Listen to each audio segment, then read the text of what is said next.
Hello everyone, welcome to our YouTube channel. This is KD and I hope that you all are doing well. आज के इस lecture में हम discuss करेंगे normal forms और उसके अलावा मैं अपना एक्सपीरियंस शेयर करना चाहता हूँ HPSC कॉलेज कैडर से रिलेटेड। इससे पहले मैं दो बार ये एग्जाम फेस कर चुका हूँ, एक 2019 में और एक 2017 में।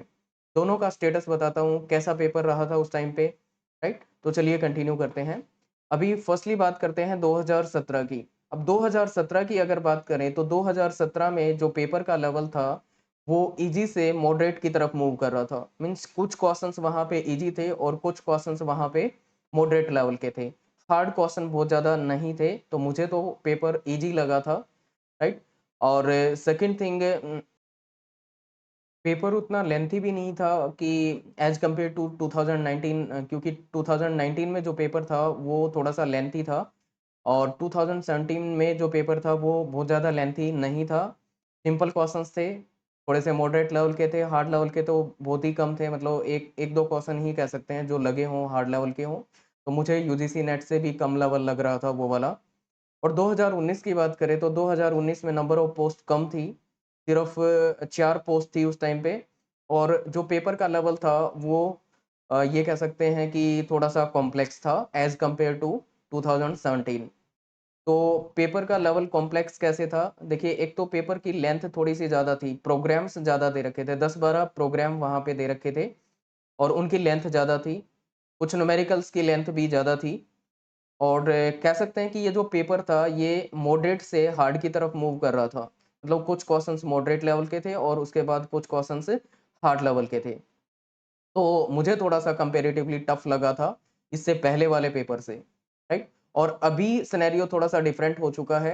अब पेपर 2 होंगे, एक तो ऑब्जेक्टिव रहेगा, दूसरा सब्जेक्टिव होगा। तो पहले तो ऑब्जेक्टिव क्वालीफाई करना है, फिर सब्जेक्टिव क्वालीफाई करना है। तो 2 पेपर अपने को क्या करने होंगे, यहाँ पे क्वालीफाई करने होंगे। उसके बाद हम इंटरव्यू की तरफ मूव करेंगे।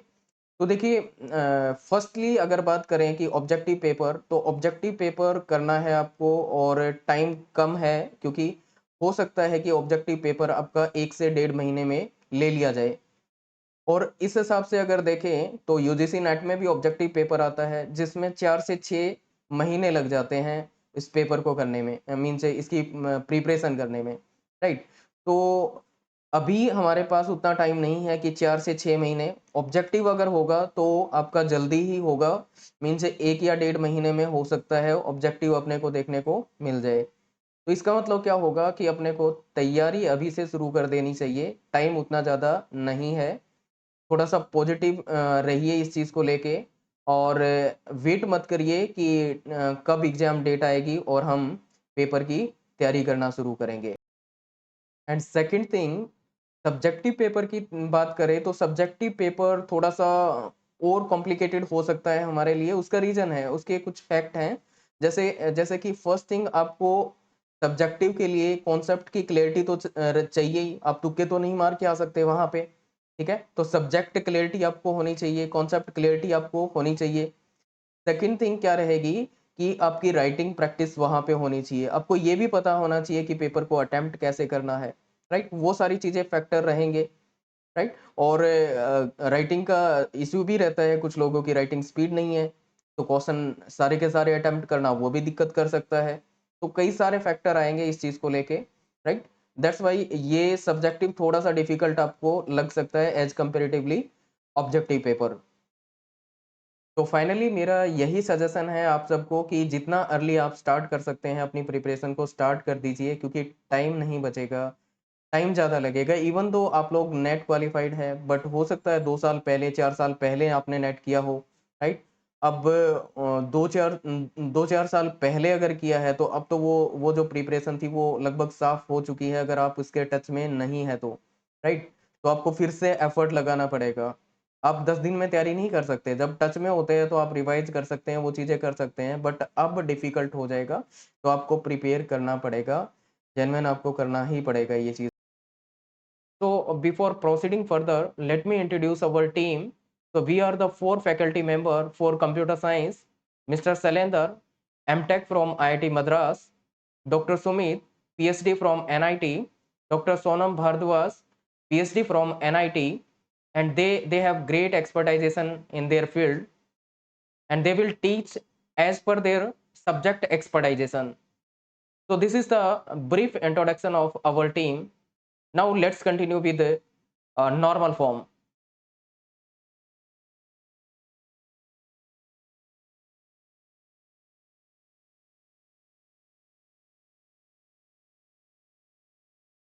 So if we talk about normal forms, so normal form, these are the rules to identify the degree of redundancy. तो नॉर्मल फॉर्म्स क्या है? ये we can say these are the rules to identify the degree of redundancy. Second thing, we can reduce the redundancy or eliminate the redundancy by applying the proper decomposition. एक proper decomposition apply करके हम क्या कर सकते हैं? redundancy को और we can say duplicacy को reduce कर सकते हैं. Okay, so this is about the normal form. So there are different types of normal form. So let me write down. So types of normal form. Types of normal forms. So one is first normal form, that is the 1NF. Second is 2NF or second NF, second normal form. 3NF, that is the third normal form. Then BCNF, that is a bias code normal form. BCNF stand for bias code normal form. Then fourth 4NF, we can say fourth normal form, right? So first normal form, second normal form, third normal form, BCNF, and fourth normal form, right? These are the types of normal form. Now if we talk about these normal form, first normal form, second, third and BCNF, right? यहाँ पे concept रहेगा single valued dependencies का, right? Single valued dependencies का. और fourth normal form की बात करें तो यहाँ पे हम मल्टी वैल्यूड डिपेंडेंसीज को भी हैंडल कर सकते हैं, right? So we can handle the multi-valued dependency in case of fourth normal form, but first normal form, second normal form, third normal form और BCNF, इनमें सिर्फ हम सिंगल वैलिड डिपेंडेंसीज को हैंडल कर सकते हैं. Now the next question is कि क्या हम 0% रिडंडेंसी तक जा सकते हैं इन case of single valued dependency? अगर हमारे पास सिंगल वैल्यूड डिपेंडेंसीज हैं और उस केस में क्या हम 0% रिडंडेंसी तक जा सकते हैं? Yes, of course we can go in case of BCNF. BCNF के केस में हम 0% रिडंडेंसी तक जा सकते हैं अगर हमारे पास फंक्शनल डिपेंडेंसी कैसी है? सिंगल वैल्यूड डिपेंडेंसीज है, but not in case of multi valued dependency. Okay, next question arise होता है कि क्या फोर्थ नॉर्मल फॉर्म में हम 0% रिडंडेंसी तक जा सकते हैं? यस, हम जा सकते हैं even though multi valued dependencies के केस में. मीन्स अगर हमारे पास मल्टी वैल्यूड डिपेंडेंसी है फिर भी हम 0% रिडंडेंसी तक जा सकते हैं. तो किस में जा सकते हैं? फोर्थ नॉर्मल फॉर्म के केस में हम जा सकते हैं. So these are the types of normal form and some of the things related to the normal forms. Okay, now let's see the next thing.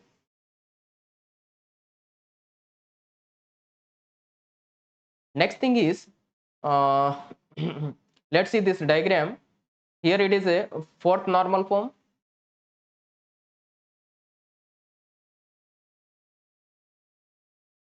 Here it is a BCNF.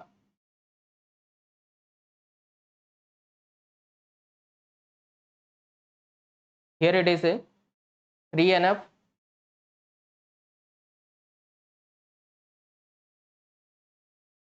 Here it is a 2NF. And here it is a 1NF. Okay, तो चलिए इसका meaning समझते हैं. इस diagram का क्या meaning है, क्या रिप्रेजेंट कर रहा है? तो देखिए यहाँ पे फोर्थ नॉर्मल फॉर्म का मतलब क्या है? इसका मतलब ये है कि कोई पर्सन यहाँ पे स्टैंड करेगा. मीन्स अगर ये फोर्थ नॉर्मल फॉर्म है, तो ये डेफिनेटली क्या होगा, it will be in BCNF, it will be in 3NF, 2NF and 1NF, right. अगर कोई फोर्थ नॉर्मल फॉर्म में है, इसका मतलब क्या होगा कि वो उससे पहले BCNF में भी है, 3NF में भी है, 2NF में भी है और 1NF में भी है। ऐसे ही क्या होगा, अगर कोई पर्सन यहाँ पे स्टैंड करेगा, इसका मीनिंग क्या हुआ कि ये BCNF का एरिया है, मतलब अगर BCNF है तो डेफिनेटली वो 3NF भी है, 2NF भी है और 1NF भी है, राइट। बट रिवर्स में नॉट बी ट्रू, अगर BCNF है तो जरूरी नहीं है कि वो फोर्थ नॉर्मल फॉर्म रहेगी। ऐसे ही क्या होगा, मान लीजिए यहाँ पे स्टैंड करेंगे, इसका मतलब क्या हुआ कि कोई फंक्शनल डिपेंडेंसी सेट है, वो थर्ड नॉर्मल फॉर्म में है।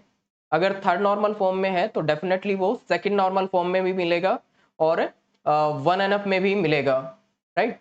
बट रिवर्स में not be true, means if it is in third normal form, it need not be BCNF, it not need not be fourth normal form, okay. तो ये क्या रहेगा, इसका मीनिंग रहेगा, इस तरीके से इसको रिप्रेजेंट करेंगे। अब नेक्स्ट थिंग क्या है, अगर हम यहां से 1NF से 4NF की तरफ मूव करेंगे तो क्या होगा, यहाँ पे रिस्ट्रिक्शंस इंक्रीज होंगे, it will increase the restrictions,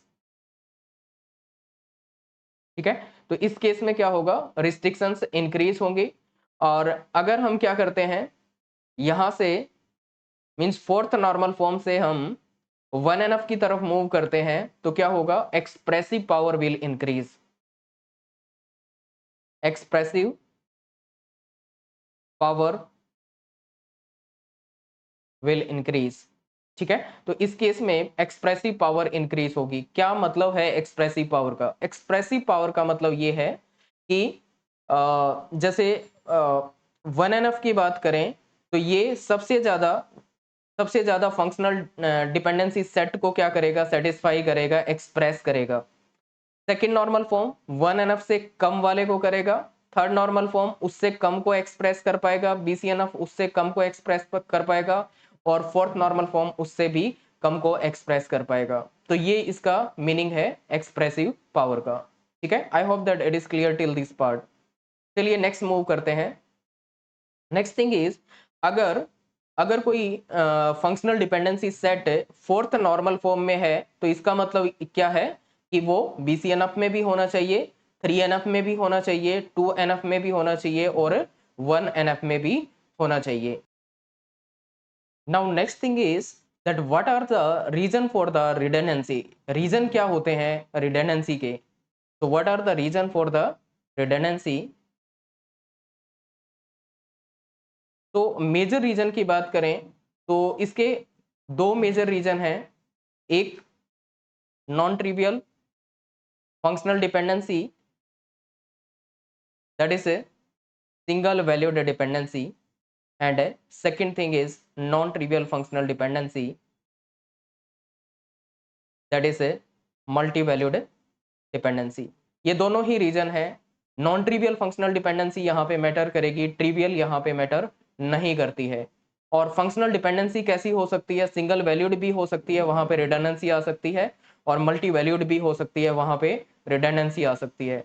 अब multi valued redundancy means multi valued dependency जो होती है उनको रिप्रेजेंट कैसे करते हैं, तो उनको रिप्रेजेंट अगर करना है तो हम इस टाइप से रिप्रेजेंट करते हैं। मान लेते हैं कि x गोज टू y है, तो x गोज टू वाई, इस टाइप से हम क्या करेंगे, रिप्रेजेंट करेंगे। टू टाइम्स एरो का यूज करते हैं हम मल्टी वैल्यूड डिपेंडेंसीज को रिप्रेजेंट करने के लिए। फॉर एग्जांपल, जैसे कि मोबाइल मोबाइल क्या है, मोबाइल नंबर हमारा एक मल्टी वैल्यूड डिपेंडेंसी क्रिएट करेगा। कैसे, एक पर्सन के पास मल्टीपल मोबाइल नंबर हो सकते हैं, कोई भी पर्सन है उसके पास there can be the multiple number of mobile number.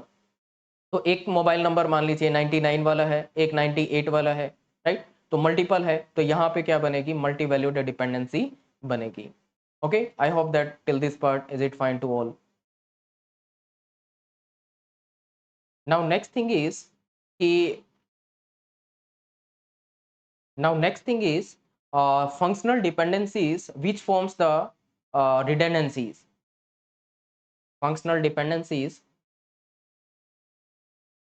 which forms redundancy.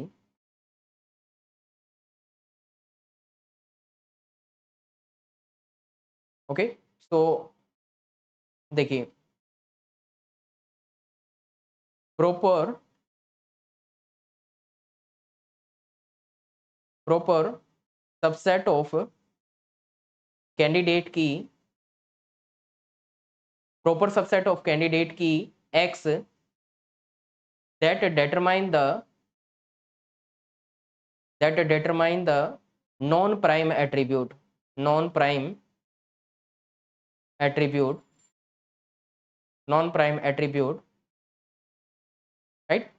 अगर कोई प्रॉपर सबसेट है किसी भी कैंडिडेट की का और वो क्या करता है, नॉन प्राइम एट्रीब्यूट को डिराइव करता है, तो वहां पे बनेगी partial dependency, right. Partial dependency, और पार्शियल डिपेंडेंसी क्या है, ये एक रीजन है रिडंडेंसी होने का, राइट। तो फर्स्ट केस ये वाला बन गया, this is the case one. Next case क्या रहेगा, second case, that non prime attribute which is related to the candidate की x, sorry, non prime attribute which is x that determine the non prime attribute y, right. तो कोई non prime attribute x है और वो क्या करता है, determine करता है किसी नॉन प्राइम एट्रीब्यूट y को, तो उस केस में भी पॉसिबिलिटी रहेगी रिडंडेंसी बनने की। तो ये है केस 2। नेक्स्ट केस क्या है, केस 3। केस 3 क्या रहेगा, केस 3 है प्रॉपर सबसेट ऑफ कैंडिडेट की x, proper subset of candidate की x that determine the proper subset of other candidate की y, that determine the proper subset of other candidate की y। तो इस case में भी क्या बनेगा, इस केस में भी रिडंडेंसी बन सकती है। तो ये तीनों ही केस क्या होते हैं, रिडंडेंसी के लिए रिस्पॉन्सिबल होते हैं, रिडंडेंसी के लिए रीजन है, ठीक है। तो ये तीन केस होते हैं major, non prime attribute x determine the non prime attribute y, proper subset of candidate की x determine the proper subset की of candidate की y, और थर्ड केस क्या रहेगा, partial dependency which is the proper subset of candidate की x, कोई proper subset है किसी कैंडिडेट की x का और वो डिटरमाइन करता है किसी नॉन प्राइम एट्रीब्यूट को, तो वहां बनेगी पार्शियल डिपेंडेंसी। तो ये मैं आगे बताने वाला हूं पार्शियल डिपेंडेंसी क्या है। चलिए यहां तक आई थिंक सबको समझ आ गया होगा। नेक्स्ट मूव करते हैं। Now let's understand this table. अगर इस टेबल की बात करें तो ये हमें ये बताएगी कि कौन सा केस कौन सी वाली नॉर्मल फॉर्म में अलाउ होता है और कौन से वाली नॉर्मल फॉर्म में अलाउ नहीं होता है। तो देखिए हमें पता है कि ये तीनों केस क्या, अभी अभी जो पढ़ा है हमने, तीन केस हमने देखे हैं, तीनों ही केस क्या है, रिडंडेंसी के लिए रिस्पॉन्सिबल होते हैं। तो 1NF क्या करता है, इन तीनों केसेस को अलाउ करता है। ये तीनों केस अलाउड होते हैं 1NF के केस में। बट सेकेंड एनएफ की बात करें तो सेकेंड एनएफ में ये जो फर्स्ट केस है that is a partial dependency, उसको अलाउ नहीं किया जाता, ये दोनों केसेस अलाउ किए जाते हैं। थर्ड नॉर्मल फॉर्म की बात करें तो थर्ड नॉर्मल फॉर्म में ये दोनों केसेस अलाउड नहीं होते हैं, बट ये वाला केस है अलाउड होता है। बीसीएनएफ की बात करें तो इसमें इसमें कोई भी केस अलाउड नहीं होता, ये वाला केस, ये वाला केस और ये वाला केस, इनमें से कोई भी केस अलाउड नहीं करता, तभी बीसीएनएफ क्या है 0% रिडंडेंसी तक मतलब जा सकता है, ठीक है। तो बीसीएनएफ क्या कर सकता है, 0% रिडंडेंसी तक जा सकता है। बट हमें एक चीज पता है कि 1NF में सबसे ज्यादा क्या होगी, रिडंडेंसी रहेगी। उसका रीजन क्या है, क्योंकि इसमें तीनों केसेस अलाउड होते हैं, इसमें तीनों केसेस अलाउड होते हैं, तो यहाँ पे सबसे ज्यादा रिडंडेंसी होती है, ठीक है। सबसे ज्यादा रिडंडेंसी यहाँ पे होती है और सबसे कम यहाँ पे होती है, मीन 0 तक जा सकते हैं। ओके, आई थिंक ये वाली टेबल सबको समझ आ गई होगी। अब स्टार्ट करते हैं नॉर्मल फॉर्म्स के बारे में। इंडिविजुअली देखिए, फर्स्ट नॉर्मल फॉर्म की बात करते हैं। 1NF। 1NF की बात करें तो 1NF के केस में मल्टी वैल्यूड डिपेंडेंसीज अलाउड नहीं होती है। There is no multi valued dependency allowed, right. Multi valued dependencies are not allowed,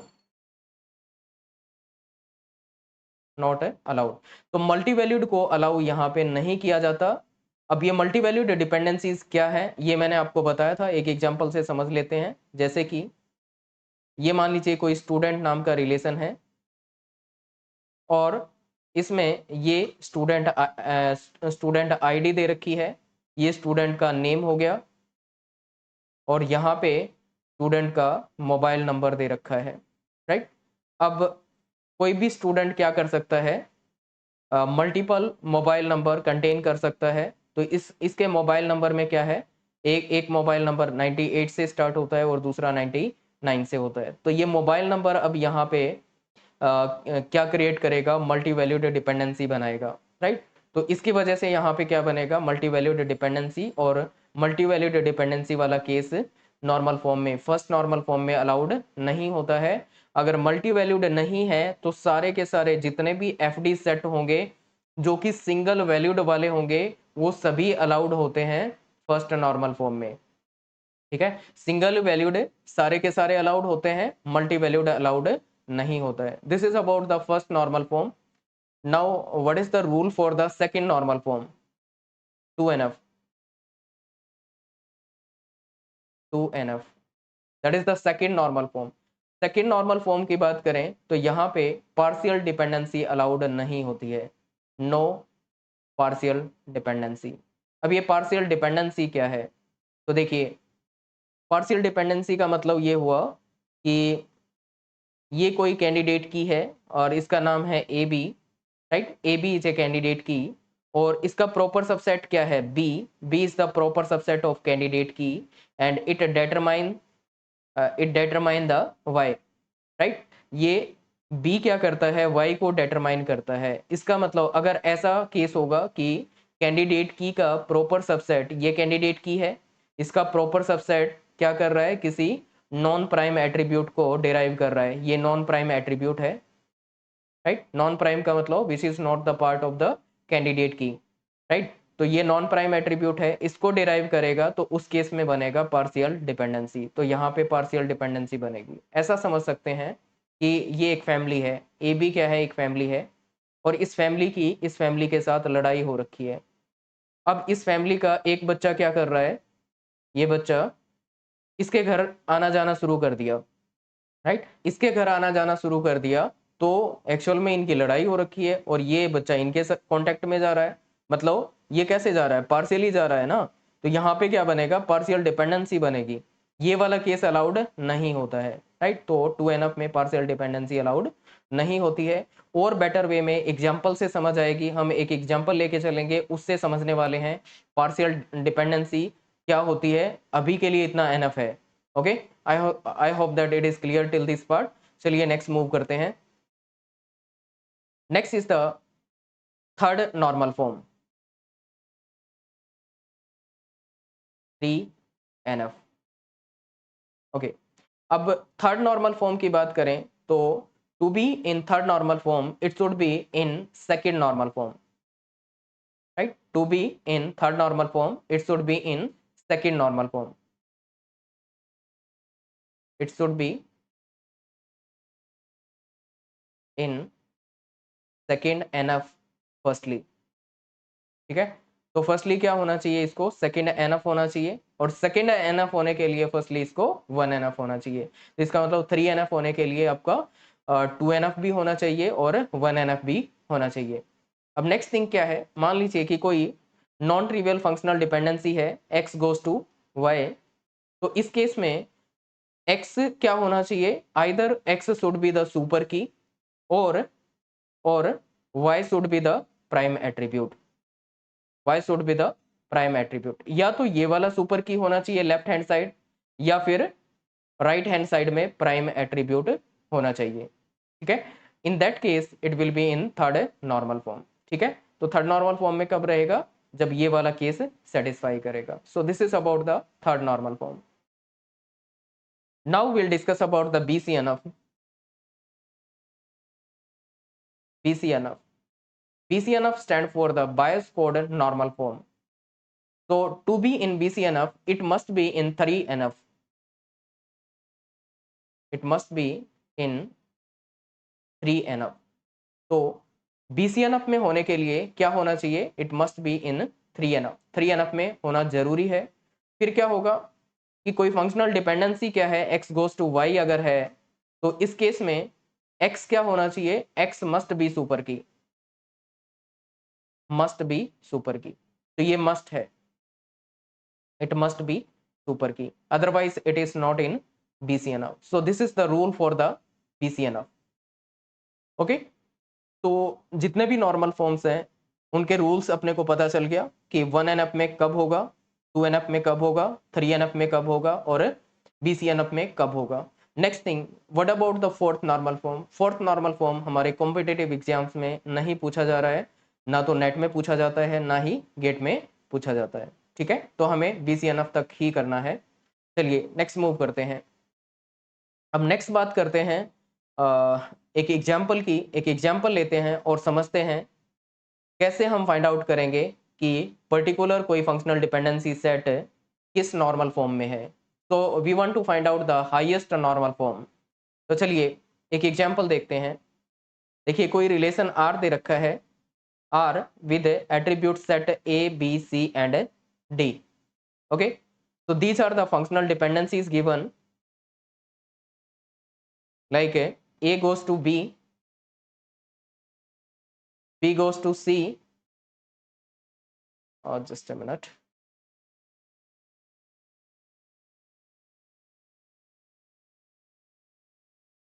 B goes to C, then C goes to D and D goes to A. Okay, so this is what functional dependency set is given, and candidate key is also given. Candidate keys are, it is A, B, C and D. These are the candidate keys. ठीक है, तो हम check करते हैं कि क्या इसकी highest normal form क्या रहेगी. We are looking for the highest normal form. तो देखिए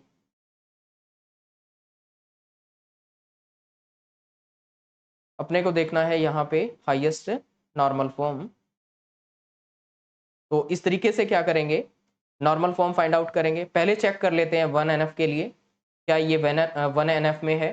तो देखिए ये वाली फंक्शनल डिपेंडेंसी 1NF में है क्या? तो 1NF के लिए रूल क्या रहेगा, मल्टी वैल्यूड डिपेंडेंसी नहीं होनी चाहिए. और मल्टी वैल्यूड डिपेंडेंसी कैसे रिप्रेजेंट करते हैं? डबल एरो अप्लाई करके. डबल एरो अप्लाई करेंगे उससे मल्टी वैल्यूड. तो इसमें कोई डबल एरो नहीं है, इसका मतलब ये वैलिड है, ये एफडी भी वैलिड है, ये एफडी भी वैलिड है और यहाँ पे भी वैलिड है.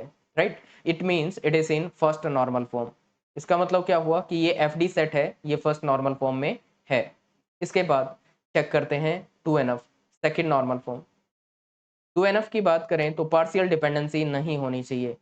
अब पार्शियल डिपेंडेंसी के लिए फर्स्ट थिंग क्या चेक करनी पड़ेगी, हमें कैंडिडेट की का प्रॉपर सबसेट देखना होगा. तो देखिए ये वाली कैंडिडेट की है, इनके प्रॉपर सबसेट बनेंगे क्या? नहीं.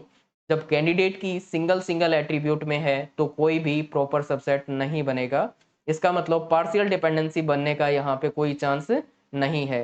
राइट, तो ये वैलिड है, ये भी वैलिड है, ये भी वैलिड है, ये भी वैलिड है.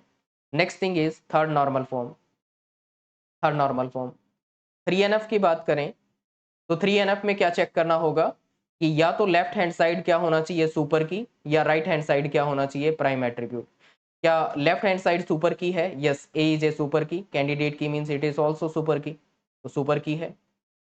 क्या बी सुपर की है? यस, बी भी सुपर की है. सी सुपर की है? यस, सी सुपर की है, ये भी वैलिड है. डी सुपर की है, ये भी वैलिड है. तो ये 3NF में भी है. Now let's check for the BCNF. तो BCNF के लिए रूल क्या है? BCNF का रूल है कि ये क्या होना, left hand side must be super की. राइट, तो लेफ्ट हैंड साइड सुपर की है, यस, तो ये वैलिड है. लेफ्ट हैंड साइड सुपर की है, वैलिड है. सुपर की वैलिड, ये भी सुपर की है, वैलिड. इसका मतलब ये BCNF में भी है. मींस हाईएस्ट नॉर्मल फॉर्म की बात करें तो इस फंक्शनल डिपेंडेंसी में हाईएस्ट नॉर्मल फॉर्म BCNF रहेगी। ठीक है, तो I think it is clear to all. चलिए नेक्स्ट मूव करते हैं फिर।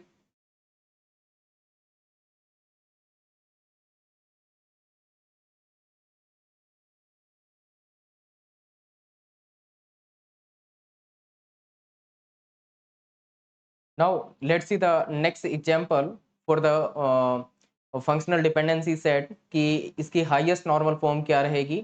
एक और एग्जांपल देखते हैं और समझने की कोशिश करते हैं कि हाईएस्ट नॉर्मल फॉर्म कैसे फाइंड आउट करते हैं। चलिए देखिए, तो हमें दे रखा है ये वाला क्वेश्चन। लेट मी से कि कोई रिलेशन दे रखा है, relation R that is with attribute set A, B, C, D, A, B, C, D and E. Okay, and here functional dependencies are given as FDs are given as AB goes to C, AB goes to C, C goes to D, C goes to D, then C goes to E, C goes to E, E goes to F, E goes to F and F goes to B, F goes to B। तो ये वाली FDs दे रखी हैं और हमें find out करनी है highest normal form. तो we need to find out the highest normal form. तो अभी अपने को देखना है कि कैंडिडेट की क्या क्या है। तो यहाँ पे कैंडिडेट की मेंशन कर रखी है और मेंशन नहीं कर रखी तो आपको फाइंड आउट करनी पड़ेगी कैंडिडेट की, राइट। तो यहाँ पे तो ऑलरेडी मेंशन कर रखी है A B, A B, A F, A F, A B, A F, A E and A C and A C. These are the candidate key given. Okay, अभी अपने को चेक करना है कि कौन सी एफ डी मीन्स यहाँ पे highest normal form क्या रहेगी, ये अपने को फाइंड आउट करना है। चलिए देखते हैं हाईएस्ट नॉर्मल फॉर्म क्या रहेगी।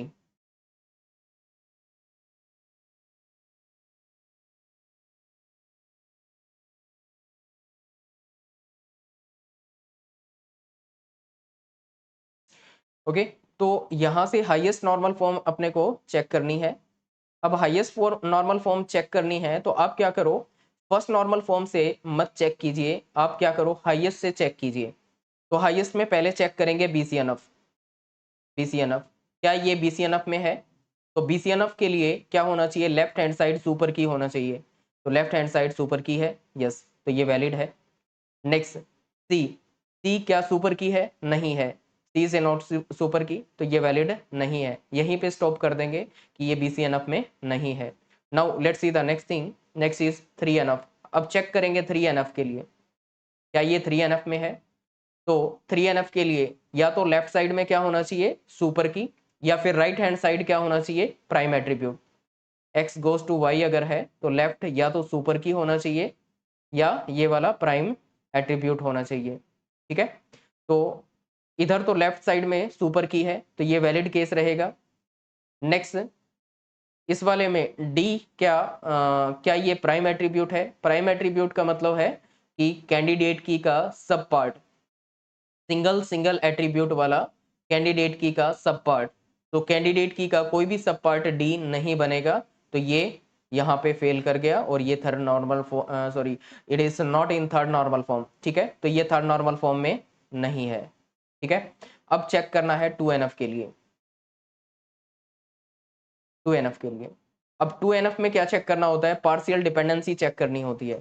तो देखिए जहां पे भी सुपर की बनेगी वहां पे पार्शियल डिपेंडेंसी नहीं बनेगी, ये सुपर की है, नो पार्शियल डिपेंडेंसी। अब नेक्स्ट क्या है, सी गोज टू डी। तो पार्शियल डिपेंडेंसी के लिए फर्स्टली ये देखना पड़ेगा कि क्या ये कैंडिडेट की का प्रॉपर सबसेट है। यस, ये देखिए ए सी, क्या ये ए सी इसका सी यहाँ से प्रॉपर सबसेट बनेगा? यस, सी प्रॉपर सबसेट है। और ये किसको डिराइव कर रहा है, डी को, और डी क्या है, D is a non prime attribute. Non prime कौन सा होता है? जो कैंडिडेट की का पार्ट नहीं है। तो ये एक नॉन प्राइम एट्रीब्यूट है। इसका मतलब क्या हुआ कि यहाँ पे बन गई पार्शियल डिपेंडेंसी। ठीक है, देखिए हमने ऐसे किया था ना कि ये कैंडिडेट की है ए सी और इसका सब पार्ट सी है और वो डिराइव करेगा किसी नॉन प्राइम एट्रीब्यूट डी को, तो पार्शियल डिपेंडेंसी बनेगी ना। इट मीन्स यहाँ पे क्या है? पार्शियल डिपेंडेंसी है। इस वजह से ये सेकेंड नॉर्मल फॉर्म में भी नहीं है, राइट। तो ये सेकेंड नॉर्मल फॉर्म में नहीं है। What about the first normal form? क्या ये फर्स्ट नॉर्मल फॉर्म में रहेगा? यस, चेक करते हैं। फर्स्ट नॉर्मल फॉर्म में क्या चेक करना होता है अपने को? तो फर्स्ट नॉर्मल फॉर्म में अपने को चेक करना होता है कि क्या ये क्या यहाँ पे मल्टी वैल्यूड डिपेंडेंसी है? तो देखिए डबल एरो के साथ कोई भी फंक्शनल डिपेंडेंसी है क्या इस तरीके से? नहीं है। तो इसका मतलब यहाँ पे देखिए ये वन एन एफ की बात करें तो यहाँ पे डबल एरो नहीं है, इसमें भी नहीं है, इसमें भी नहीं है, इसमें भी नहीं है और इसमें भी नहीं है। कोई भी मल्टी वैल्यूड एट्रीब्यूट नहीं है। इसका मतलब क्या हुआ? इसका मतलब ये हुआ कि it is in one N F. So finally कह सकते हैं कि हाईएस्ट नॉर्मल फॉर्म यहाँ पे क्या रहेगी? That will be the first normal form. So this is the way of finding the highest normal form. I hope that it is clear to all. ठीक है, तो आज के लेक्चर में इतना ही करते हैं। नेक्स्ट क्लास में फिर से मिलेंगे और किसी दूसरे सब्जेक्ट की डेमो के साथ मिलेंगे। Okay, so thank you for watching. Channel को सब्सक्राइब जरूर करना और बेल आइकन दबाना ताकि आपको नया कोई वीडियो डलता है तो आपको पता चल जाए, उसका नोटिफिकेशन आपको मिल जाए। Okay, so take care, bye bye, मिलते हैं नेक्स्ट लेक्चर के साथ।